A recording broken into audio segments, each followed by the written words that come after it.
तहरीक इंसाफ के रहनुमा असद उमर ने दावा किया है कि पंजाब और खैबर पख्तूनख्वा के गवर्नर इंतखाबात की तारीख न देकर आइन की खिलाफ वर्जी के मुर्तकिब हो रहे हैं। आइन की खिलाफ वर्जी पर आर्टिकल 6 लगता है, जिसकी सज़ा मौत है।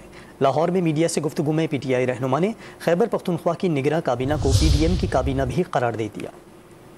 आइन के अंदर बिल्कुल वाज़े तौर पर आर्टिकल 105 के अंदर लिखा हुआ है कि जब असेंबलियां तहलील होंगी तो गवर्नर ने फौरी तौर के ऊपर ऐलान करना है इलेक्शन की तारीख का।